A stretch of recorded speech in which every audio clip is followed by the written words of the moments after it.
It's a clean kill this week for Steve Hartman. He tracked down the real Maytag repairman on the road. In the shadow of the Colorado Rockies, we found a man with a mountainous dilemma. Well, it doesn't look too intimidating from here. What to do with all the antique washing machines he has collected. You've got a problem. I do have a problem. 87-year-old Lee Maxwell had to build a warehouse to store all the objects of his obsession. First automatic, 1937. And what's more is there's more. No. Way more. No! Behind that one warehouse, there's a second warehouse, again, filled with nothing but washing machines. I told you it was insane.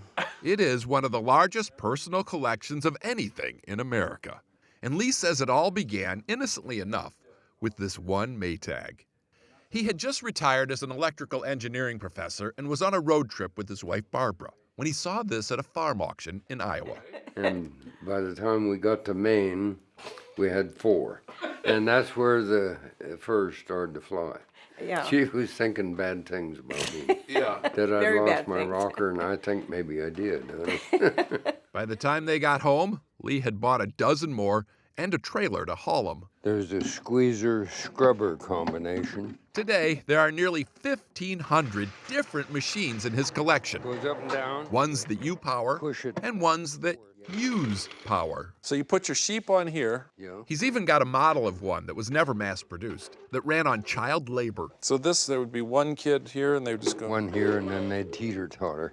Isn't that inventive? But what I found most amazing is that he restored all those machines. But this is what they look like. He finds them in this condition and then spends a couple weeks fixing up each one, working up to 10 hours a day, 7 days a week. So what's your dilemma now? Trying to find a home for it so the thing can be preserved. Do you think about this often? I do, every day. You need a Steve Hartman or a Bill Gates or something. He'd like to find a benefactor, Preferably a Bill Gates. someone who could build a proper museum dedicated to the human ingenuity behind the washing machines we have today. Got a question for you. Indeed, you can't leave here without being struck by how much washing machines have changed over the years, You know how to turn this on? Absolutely not. I didn't think so. and how men No idea. are pretty much the same. Steve Hartman, on the road, in Eaton, Colorado. You tell me. Join the club.